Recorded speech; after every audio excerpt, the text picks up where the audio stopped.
Sudanese Prime Minister Abdullah Hamdok replaced the finance, foreign, energy, and health ministers and 3 other senior cabinet post holders as part of a sweeping reshuffle.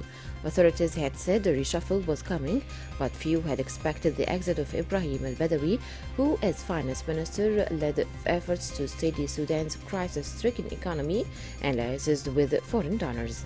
The government said Hamdok had dismissed the health minister and accepted the resignation of Badawi and the others. It named the interim replacements to lead all 7 ministries.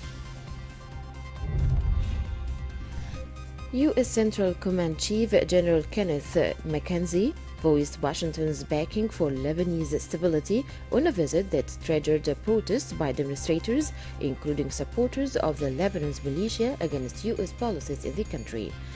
McKenzie's visit to Beirut, a big recipient of U.S. military aid, comes after Hezbollah movements stepped up criticism of U.S. Ambassador Dorothy Shia on Tuesday, accusing her of blatant interference in Lebanese affairs. A U.S. embassy statement said McKenzie reaffirmed the importance of preserving Lebanon's security, stability, and sovereignty.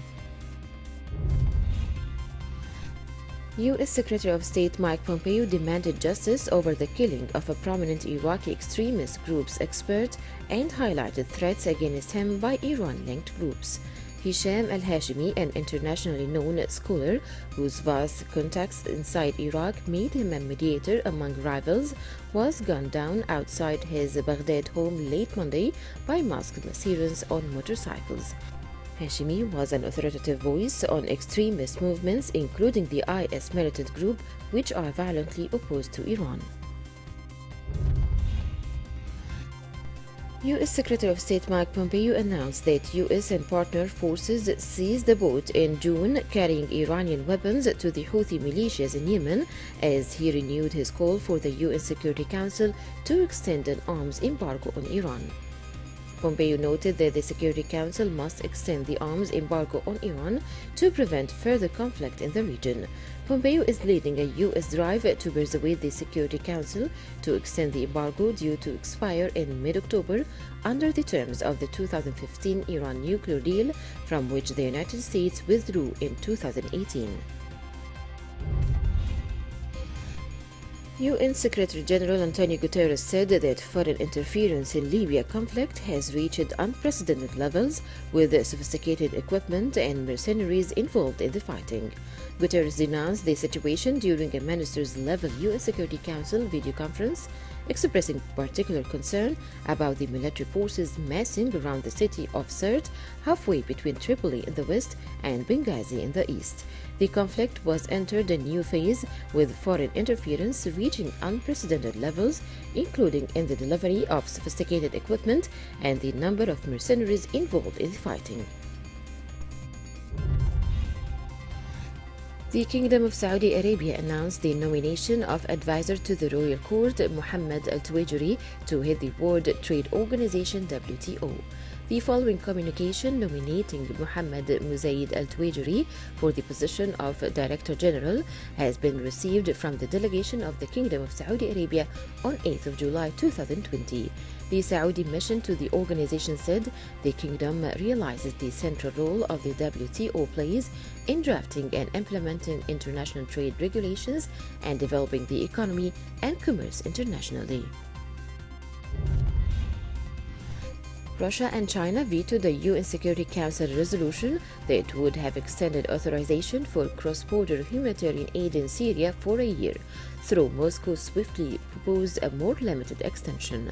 Germany and Belgium, 2 of the Council's non-permanent members, had drafted the resolution, which would have allowed aid to continue to pass through 2 points on the Turkish border without interference from Damascus.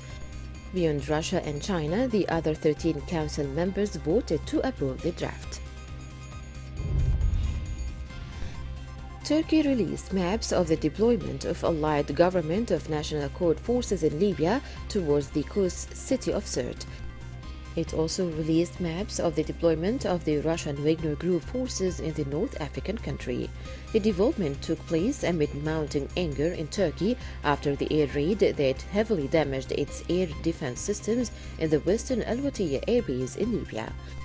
The maps showed Wagner forces deployed at the Sharara oil field, Al Hoon, the Tamahit or Sabha Air Base, the Jofra Base, and Sukana.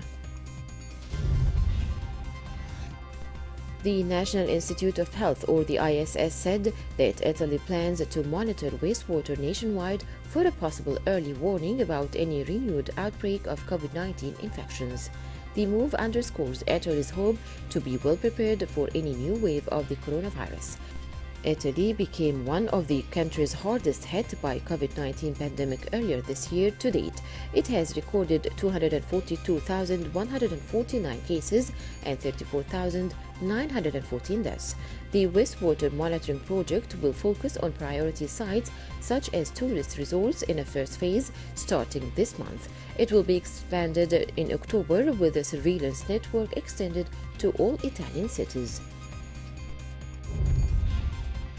Russian Foreign Minister Sergei Lavrov said that his country and Turkey are working on an immediate ceasefire agreement for the conflict in Libya.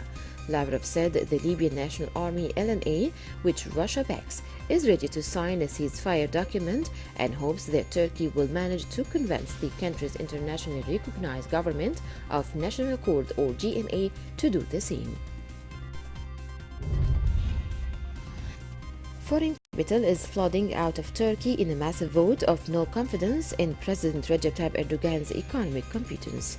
Overseas investors have withdrawn nearly $8 billion from Turkish stocks since January, according to central bank statistics, reducing foreign investment in the Istanbul Stock Exchange from $32.3 billion to $24.4 billion. As recently as 2013, the figure was $82 billion, and foreign investors now own less than 50% of stocks for the first time in 16 years. Hundreds of Egyptians who had been stranded overseas because of the COVID-19 pandemic returned to Egypt as the country reopens its airports, which have been closed for 3 months. More than 1,000 Egyptians returned from Kuwait, 308 from New York, 174 from Qatar, and 217 from Sudan. The latter came through the Qastal border crossing, which reopened last month after Sudan closed its border in March.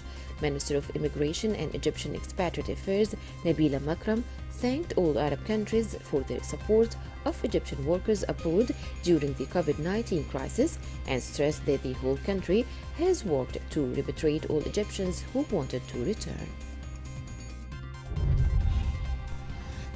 6 days of negotiations between Egypt, Ethiopia, and Sudan over a multi-billion-dollar dam mega project have seen nothing but disagreement, according to one of the parties involved in the talks.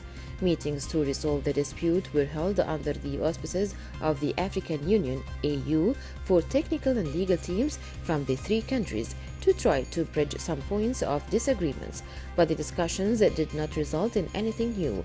A statement from Egypt's Ministry of Water Resources and Irrigation said.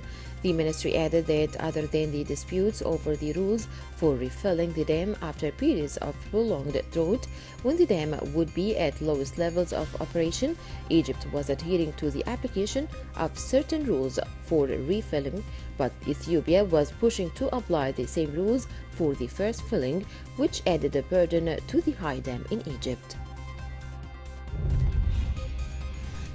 Afghanistan's newly appointed special envoy for Pakistan has headbutted mending political relations between the two estranged nations as one of his top priorities.